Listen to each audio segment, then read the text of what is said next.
Content campaigns in MMOs, are they helping or hurting the genre?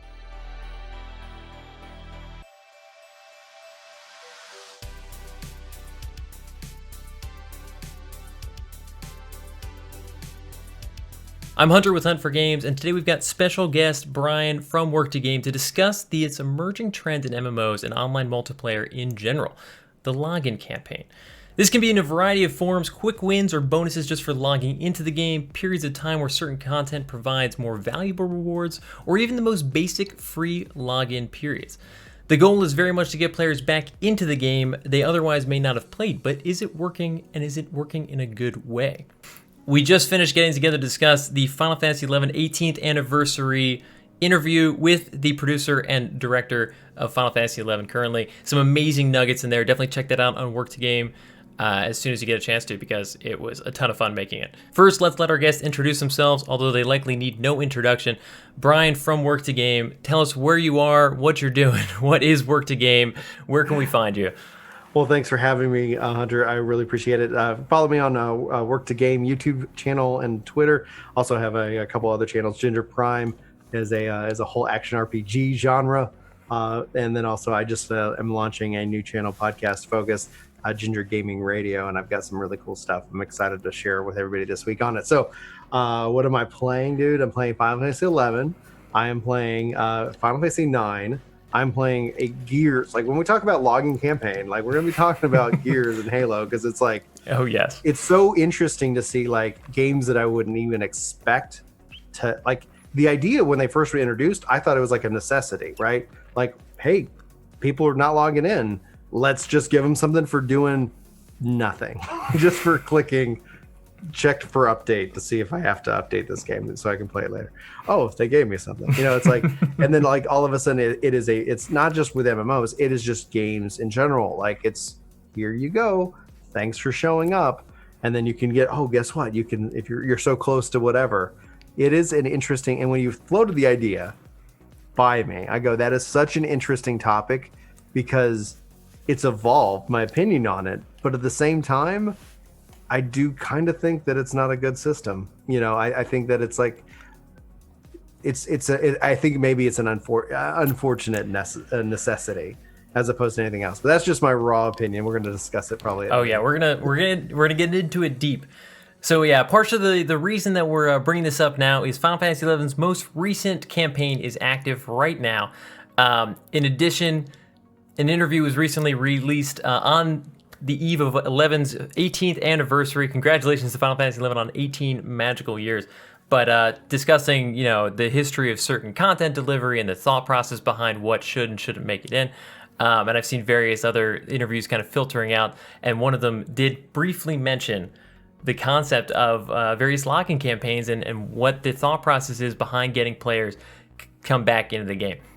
Current campaign is massive. I forget the number of things that are listed in it, and even when I go down the list, there are things I've totally forgotten about. Yeah, in terms of like, I forgot that was even in the game, and they're offering benefits to doing it now. But yeah, larger number of rewards from content, access to content you may normally not have access to, depending on what level you are in the game. Experience gain is significantly increased, is obviously a huge one that we always see. There's certain content like trusts that are available right now that are not available all year round, or sometimes for years at a time. There are huge gaps in between when you get access to some of these. I've been shopping and buying some trusts. I haven't bought them all. I have not bought them all. I was like, oh, I was streaming and I go, you know what?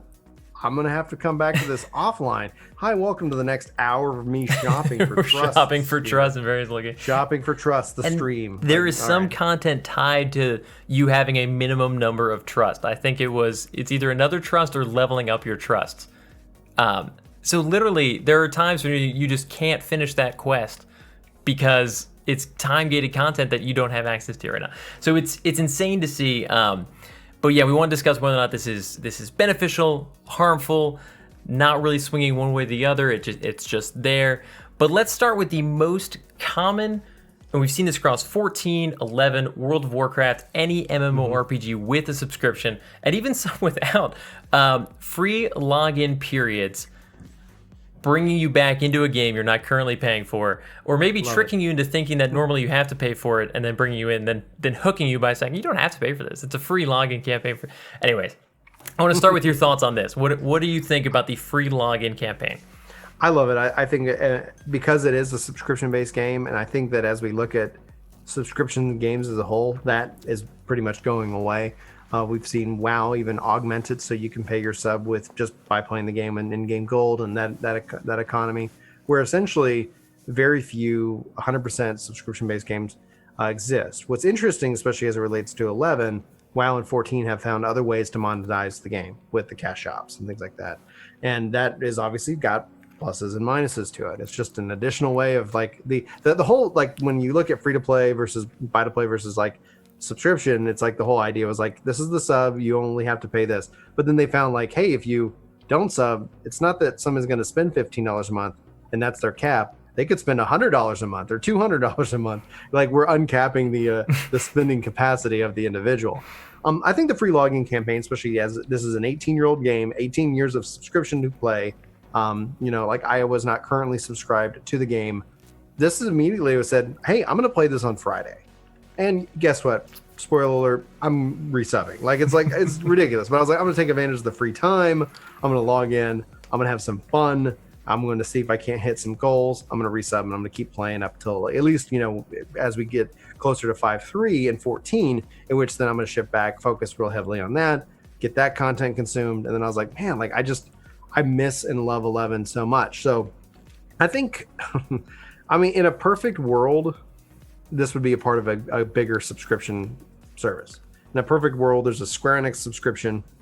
You can pay for that. You get Final Fantasy 7R, you get 14, you get 11, you get all of it, and obviously, when I talk about the Square Enix subscription, like Game Pass or PlayStation Now and all these different services, EA Origin, things like that, a lot of people are like, oh, but that's going to hurt 14. It's like, well, it's a concept of volume, right? Like if 14 has 1 million subscribers, we'll just pick that as a number.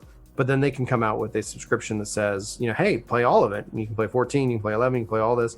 And then it goes, now they're at 10 million subscribers. Like, well, 14 wins and 11 wins and Square Enix wins. And then it's like, hey, how can we continue to feed that model? Obviously, it's at scale. Now, if it went and said, hey, we're going to have the Square Enix sub, and it's like, well, now there's just 500,000 subs. Like, that was a bad idea. We lost subs for some reason by offering more value to that individual sub. And people might be worried that sub could be taken away from 14, right? Oh, I'm subbed to 14, or if I'm subbed to Square Enix, like all of my 14 or 15 bucks isn't going to the game that I want it to go to. Obviously, you give up that control as an individual, and the trade-off is value in that regards. So back to your question, though, is that I love the idea of the free login campaign. I wish it was coupled with a way that I didn't have to make that kind of choice at the end of the period. And maybe that's just due to my nature today as an adult with limited time, where I would rather have more options. And so that's kind of where I go. But that's just me. What do you think about the free login sub itself? Because you still have to purchase the game. So it's only applying to those who are actively have played this game at some point, not like, hey, let's go and start trolling people at 11. Haha, this isn't Fortnite. It's like, get out of here, kid. How did you figure out how to log in anyway? Yeah, it's funny because first of all, I totally agree with basically everything you said. There have been plenty of games, Final Fantasy 11 included, that have brought me back by briefly allowing me to get a glimpse of what I'm currently missing, because these are evolving games. This is the nature of the MMO these days. This is an evolution of an as a service that next time I come in, even if I haven't been paying attention, it might be a totally different game. And the flaws that I saw previously that drove me away might have been corrected or just don't really matter anymore. And it's amazing to see when they give you those little glimpses, they allow you to play. I love to see when they're a little bit longer. Sometimes I feel like it's Saturday from noon till Sunday at 3 a.m. and I'm like, I can't play during that particular 18-hour window you provided. I'm sorry. Yeah, in the past they've usually been very razor thin. You've 3 hours to figure out if you like this game. Or then your timer starts from when you first log in, so you're like, all right, I gotta. You're tense the whole time. Yeah. Oh god. But yeah, I think ultimately the biggest problem is at the end of it, you've got to decide if you want to log or subscribe then and there. And based on our monthly subscription model that we're not buying time. It's not by days or weeks. It's months. And if you already have a subscription that month, it may not make a lot of sense for you to invest in another one halfway through. Then you've got a conflict of your time because you can only have so much time to play all these games. So yeah, great insight. Next up, we're going to see a much larger, wider variety of games, though. The quick bonuses. I always think immediately of Guild Wars 2 when I picture this one. It's in plenty of games, certainly not the only one, but that you log in, you get a reward. You log in the next day, a next tier of reward, next day, etc., all the way up till day 30 when you get the most basic free mount that they can provide because you've logged in for 30 consecutive days or something along those lines. Yeah. In my mind, if I can start with this one, this was essentially harmless at face value. And I've seen it evolve and spread across so many genres that I feel like every game feels like they have to have it now to compete with other games. Because if one game is telling you that you should log in to get this, and then oh no, you've ended up playing a couple rounds because you logged in anyway, and another game isn't, they're going to lose out on players that are logging in. If they have to pick two games and they're like, I've got to log into only one, I don't have that much time, they're going to pick the one where they get the freebies. A key point, though, is that both games have to be equally on par in terms of fun and being. Oh, totally. Yes, right, it's like I could go log into Solitaire today and get a free card, or I could go play, Halo, or I could go play Final Fantasy 11, or 7R. It's like the game itself, but yeah. So on Did you say log into Solitaire and get a free card? Yeah, I don't know. We just pay to win Solitaire. It's a very popular game. Solitaire's, if you log in on Wednesdays, you get an extra ace, and it's just. But yeah, I think you started to really nail it there. That the important thing is that the game itself is still rewarding, because I ignore the rewards for games I don't care about, and that the rewards aren't. It's that careful balance of it's not painful to miss, but at the same time you're happy to get it. Yeah. So that, if you do miss out on it, you don't have consecutive days or however they distribute the reward system. But I think the most frustrating aspect for me, what brings me down on this system, is it clutters the UI like crazy. I'm sure everybody here has experienced at some point logging into a game that you haven't touched in a year, just pop-ups like crazy of congratulations, and you don't even remember what's going on. You totally forget how the game mechanics even work, and they're hitting you with potions and various materials for crafting, and I'm just like, I've closed games because I open it up, I'm totally assaulted by pop-up windows of rewards. I'm like, I can't learn what all this is. When I was playing Lost Ark in Korea, and it was like that. So I had that remote access, and I was playing around with Lost Ark, and it's like obviously not my language, but I was like, oh, is this game fun? I was like, it had some moments of fun. And then all of a sudden, it's like I'm just being onslaughted with like, oh, you do this, and they had a calendar, and if you keep doing this is what you're going to get. The thing I found, and I don't know if you're in the same boat, and the reason why it's like it just feels like even in Halo, you log in, you get a free couple rec points. Just here you go. Thanks for logging in.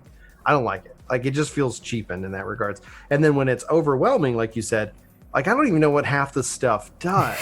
Especially if I've been away for a while. Like, is this valuable, or is this just an errand of vendoring this stuff later? Like now I got to go and sell. And if anybody's ever tried to sell their rec cards because they're I don't need any of these. It's a process. Like you have to go hack a website just to clean up your inventory. Otherwise, you're going to be spending years trying to get rid of all these cards that are just accumulating and you're not using. And so it's like, am I just in here? It's like, is this a future errand? Like somebody giving me a gift card to a Lowe's? Like, okay, yeah, this is great. Thank you for this. But I do know that means I'm going to be repairing a door down the road. And that's just like, all right, I'm glad I got the card, but now I got to run to the store. It's like, it's like the old man in me comes out like, okay, like you didn't really give me a gift. You gave me an errand. Yeah. Yeah, no, I think you nailed it with the cheapening. It reminds me of being in an arcade or even mobile games where there's just all these little ways that they think they're being smart, and they're like, now you're more interested, aren't you? I'm like, I know what you're doing. I know you're trying to get me to log in each day. I see it, and I miss the days of the PS1, PS2, original Xbox, where everything was about minimal screen space, clean UI, because there was no room for that kind of clutter, and all those elements would destroy the experience. Sorry. I got to follow up on it though, because like, so we're talking about stuff, right? Like, I would say I have a counter, like, or at least a counterpoint to myself personally, is like I don't mind points, right? So one of the things that 11 is doing is like you get points, and then you can use those points to then go and say, hey, I'd like to get X. And as they've had those in the past, I actually really like that system because sometimes, like, I don't want that. That's fine. But those points still are valuable and they carry from campaign to campaign. So I log into this campaign. Hey, I need these items to break my level cap. Oh, I can buy them from the campaign vendor. How much are they? Super cheap. How many points do I have? An insane amount because I've taken advantage of these in the past. Like, this was really valuable. So all of a sudden it's like, oh, I can go. And that's where I was kind of laughing about the trust. It's like, oh, I have, like, it feels like a ton of currency, and then I can go look at the price of the trust. That all of a sudden gives that value. And I'm like, I'm gonna log in today. I'm gonna keep those points flowing. Got to keep that scratcher coming. So that, like, the point system being rewarded and then having a store that I can then, at my leisure, on my terms, go and shop at and say, oh, this is what I need, or, oh, that looks really cool. Where am I at in relation to that? I think that's a little bit better of an approach overall to the game itself. For a campaign period, if the game did it every day, I think that ultimately is just like, oh, okay, like, you got to have the game has to have that hook. It's got to be a good game, otherwise the campaign ain't gonna keep you coming back every day. It will for a short period of time, or that's the point, I guess. I mean, you're totally right. Every once in a while, these will introduce me to gameplay mechanics, concepts, content that I didn't even know existed. And I'm like, what is this for? And then you find out, and you're like, actually, this is pretty cool. And when it is something like points, a currency that just sort of grows, and whenever you feel like finally taking the time to research it, you can, great. But yeah, when it fills up your inventory and you can't even do what you Especially the in regular game. You're like, oh, my inventory is full. Thank you. Fantasy Star Online 2 does that a lot. Like anytime I log in, and if you're a part of the PSO2's optional sub, you get an additional reward. So it's like basically it's like here's the stamps, and it's like today you log in, you get this, and then if you were premium and log in every day, you get 2 stamps, and that just gives you and fills you with rewards. It isn't as annoying because I find that those rewards are usually generally currency based or they stack. So it's like, oh, cool, I got another, that. Like, it's not the be all end all, but it is that annoying pop up at the logging in. I'm like, oh, okay, I got it. Yeah, there's the news thing. Oh, yeah, okay. Let's go. Just toss that in my inventory. Have a little message, maybe like a little notification on the bottom. By the way, this has happened. Not like this big screen of showing me what I've done and what I have coming up. I'm not even looking at what's coming up. I'm just like, let's go. Come on. Let's get to the game. Yeah, I have limited time. My kids, if they start crying, I'm done. I got to stop. So next up, I'll be curious if this is more divisive or less so. Yeah. Experience boost campaigns. I've seen WoW do this. 11's doing it right now and does it all the time. I've never seen it in Final Fantasy 14, and I'd love to know if I'm forgetting it. But I want to hear your thoughts first, because I'm of two distinct minds with this one. With the age of 11 now, and with its cap being 99, and with the player base, being the size it is, it's not like, expecting millions of subs. I don't have a problem with it at this point in time in the game's life. 18 years, yeah. The heyday, sitting here like, hey, log in, and it's like that would cheapen it. That would cheapen the experience. Going and trying to do this on a private server where people want that pristine heyday 75 cap server, no thank you. I think it's a matter of the relationship the player and the community has with the game, and that's all going to be based off of time.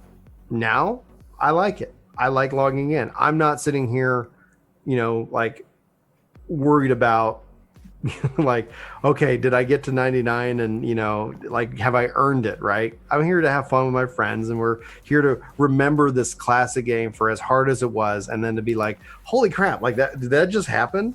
Like, it's so surreal in that experience, and seeing that in 11 right now gives me the opportunity as a returning player to jump in, to see what's going on with the rest of the game. But at the same time, if they added that into 14 right now, which I would say is in its heyday, they do different things, but talking about a campaign, play during these periods of time, like the 10 years coming up for 14, I could see them doing something for the 10 year, something like that. But it's got to be within like limited respect. The other problem you have within 14, where in 11 is that XP is always, like in my mind, always valued, right? Merit points, cool. Job points, got it. Like there is a system of XP being valuable to you, the player, even after you've hit the level cap. Where in 14 you hit level cap, and that experience, like that's the thing that drives me nuts about it. People see I've beaten that drum, to death. Being that it's like I hate seeing when I complete a challenge for my week and it says 0 XP, and I'm mad at myself because I should have checked my challenge log just so that XP did not get wasted into my capped job. And I'm like, why don't we have, even if the merit, like they introduced the merit point system in 14 where it was just glamour driven, so every glamour point you just like can go into your shop and buy something, whatever. So that way it's like I'm not wasting XP. Like for me at the end of the day, when XP is worthless, that's when I start losing interest in the game itself. Anthem had the same problem. A lot of games have that problem in which they games that keep XP relevant as some currency is all. I love it. I don't know, but so all that being said, in summary, not during the heyday. It just would cheapen the experience within 11, because I think XP is so valuable in 11, even still. So now, I'm curious as to your thoughts, but with 14, it would really frustrate me because I think it's easy enough to level anyway through the story. What would be the reason behind it? And they would need something for XP to have value after you hit level cap. And if they added XP value after level cap, I think that would solve a lot of the problems that people have with just playing the game anyway. Like once the story's over, like why do I go grind those dungeons or that stuff? Oh, you get XP and you can go and do something, something with it. That's my thoughts. What do you think? That's my monologue. Yes, no, that was perfect. So it's funny because with games like World of Warcraft, I feel like from what my experience, when they tend to reintroduce those kind of campaigns, it's when a new expansion is upcoming.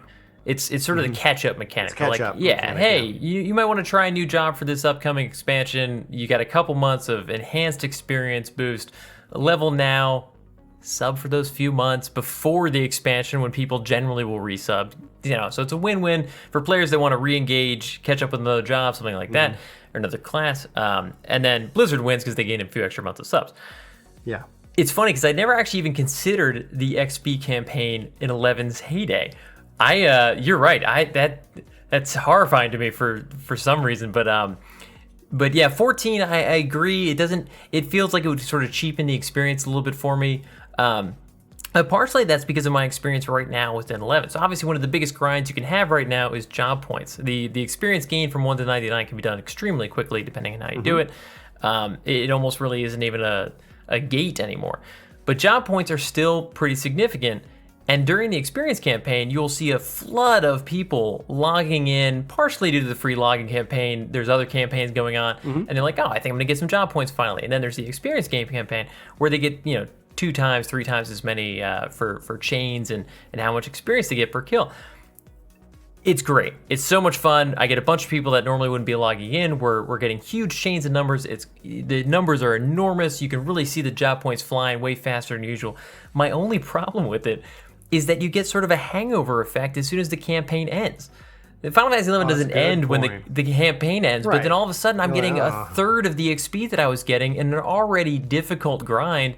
Nobody wants to do it. You'll see it's empty down there in all these camps outside the campaigns. Turning it on and keeping it on year round removes that excitement behind it, but then also just makes it to where like, oh, now you've got all the job points you could ever hope to dream of. How do you balance that? It's too fast versus it's not enjoyable now. And I don't know if I know the answer to that, but I certainly find myself not doing job point unless I absolutely have to for some reason outside of these campaigns, because nobody wants to spend the time to grind when they know that in a month or two they could do it in a third of the time. And it's interesting, and I've ever since I saw that they introduced this concept and what I've seen it do to the community, because we used to, leveling is one of my favorite things in Final Fantasy XI. And now we almost never engage in it outside of these campaigns. And it's weird that Final Fantasy XI has sort of said like, okay, here's... Now, of course, during this campaign, a bunch of other content is also incredibly valuable. So you don't want to spend all your time doing experience points. But it's always... it's bugged me because nobody wants to do it outside of the campaigns. So it's interesting. But that, of course, leads, I sort of touched on, to the last one, which is content drop rate increases. Double drops for gear material, more, drop slots, if you want to talk about it that way. Increased currency gain for anything that's just like a point system where the more you do it, the more you earn. This one goes back and forth for me as well, because ultimately I don't mind it as much as the experience points, which I'm kind of surprised at, because I don't experience that hangover feeling that like, oh, it's gone. Gear is always tough to get. Materials are always difficult to get. Those points, the currency, always kind of tough. But I will never stop going for that in a game like, Final Fantasy XI in its current retail state, where that is the driving force. The leveling experience really isn't a huge part of it anymore, and now it's mostly about the content to earn more incredible gear. And I'll continue to try and do that whether or not it's a little bit easier, because the alternative is probably not playing 11. That's the driving force of the game right now. And during the campaign, I get exactly what they're going for. I get that rush of like, oh my gosh, we're getting twice as much as we were getting before. This gear is amazing. I can't believe we just got 2 of that body piece. We're getting so much currency. I'm going to be able to buy all this new stuff that I wasn't going to be able to buy before. And you get that rush of excitement. And then it goes away and you're like, oh, bummer, it's over. But it's sort of like the town fair leaving. You're not like bummed. You still do fun stuff. You just don't have the rush of excitement you may have had the week before. So I certainly love this approach. I think it's important that they be careful about how often they do it. For big cool things like the 18th anniversary, definitely throw it out there. Get some excitement out there. Look at all the cool things you can do in game, because often this does teach me about stuff I didn't even know about. Someone's like, hey, you can get dark matter for free doing this. I'm like, what's dark matter? What do I even use that for? But so yeah, I'd love to hear your thoughts on this. The game's been around so long. Well, I 100% agree, because I think that's one of the beauties of this game is that it still has that. People talk about like the trust ruining the social aspect, but I go on and play, and the cities are full, and people are shouting for parties and trading and things like that. And it's like, yeah, like I've always kind of said in regards to trust is that they're a placeholder until until somebody I want to play with gets on. And that's why even we were talking about this on stream specifically, I'd love to see the party finder introduced into 11 so that I could post, hey, I'm leveling in the Wadi, Dangrove Wadi, I think that's how it's pronounced. But the Wadi. The Wadi. That's what I'm totally going to call it the Wadi now. Just leveling in the Wadi, guys. But it's like, come and just join. Like, just I'm out here, rather than sitting around like trying to farm it, like I'm just going to go play with Trust. But that Trust doesn't have feelings. We can kick him right out, right? So, but I'm still seeing that social aspect. And so with this and how like this, brings in a lot of people, that's one of the things that 11 is so beautiful at. Even 14. Problem is that I do end up being on the side of like, I know a lot about that game and its core and what these things do. Don't know everything. Nobody can. And that's the beautiful thing about MMOs. But like with 11, it's like, wait, what? It's like you have that, and it's all through a human interaction. I'm sitting down talking with you, or I'm game talking about something. Hey, have you done this?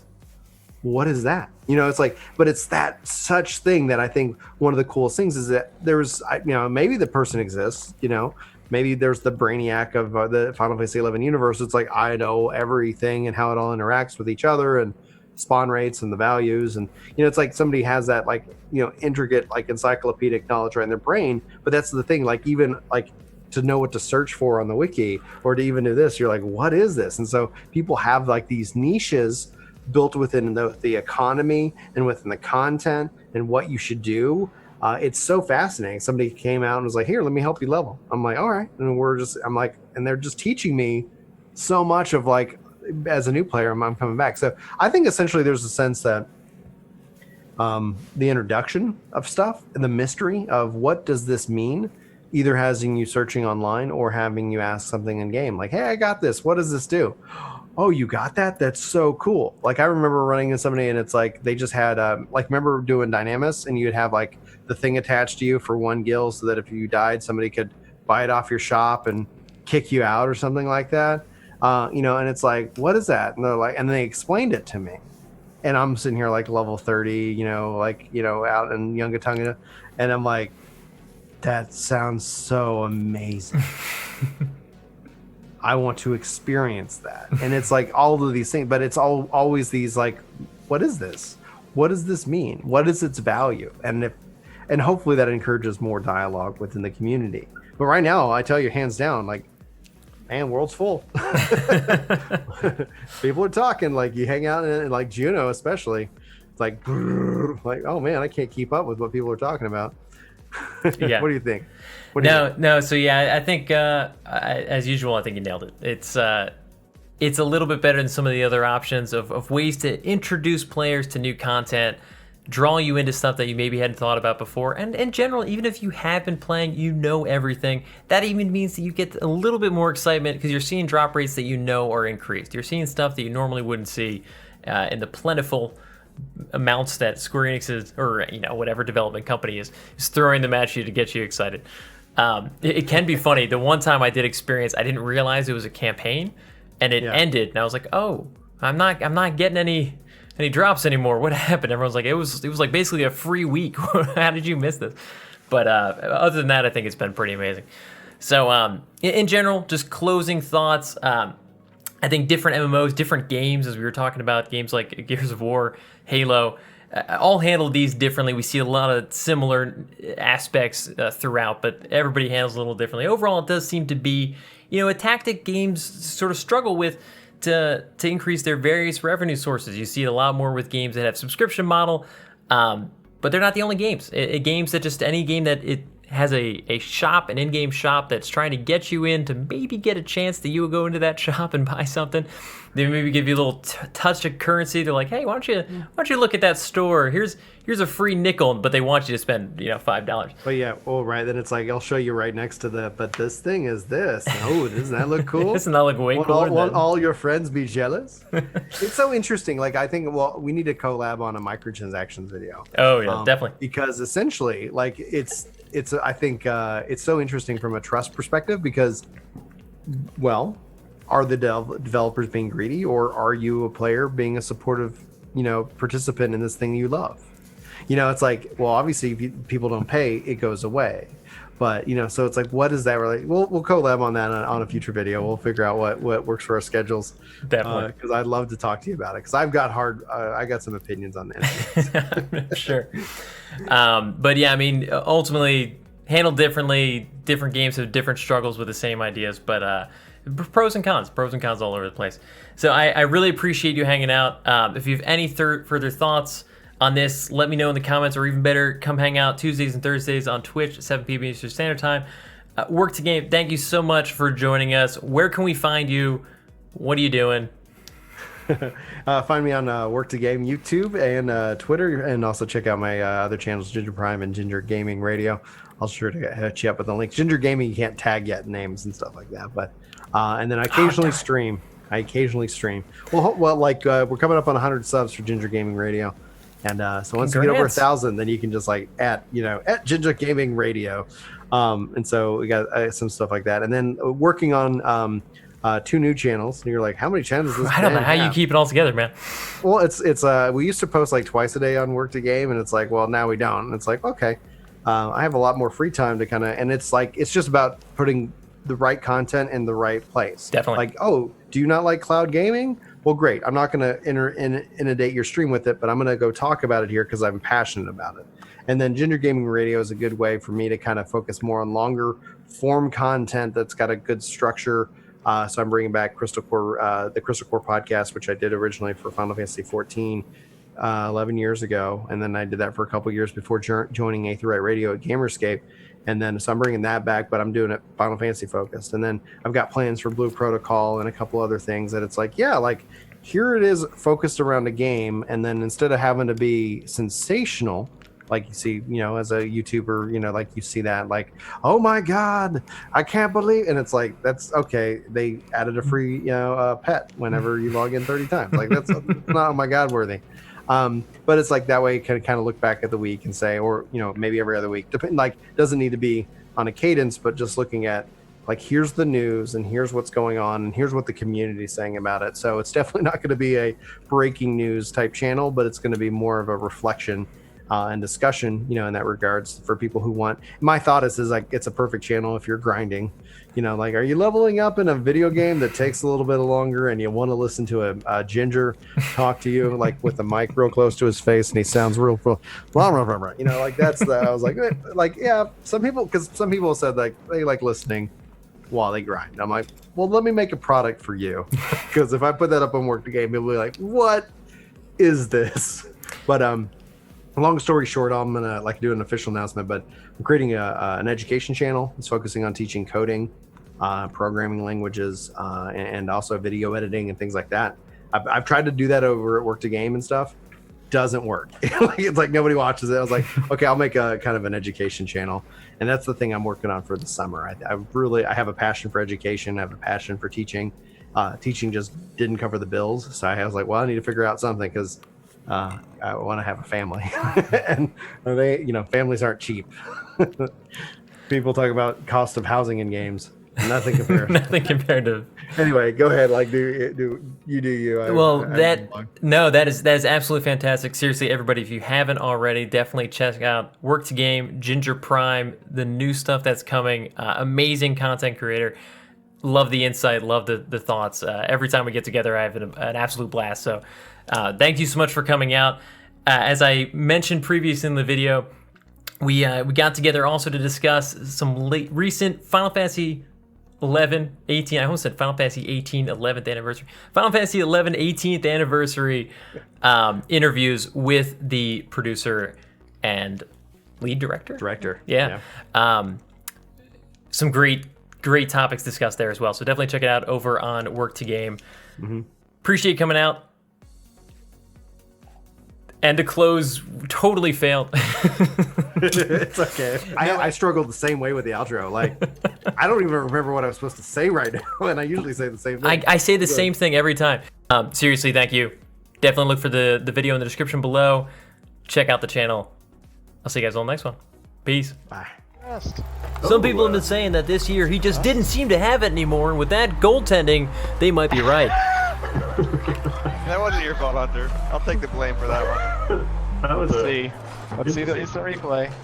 It's because I was so deep. It was so deep in goal. Yeah, it's just about trust. Oh my god. Oh god.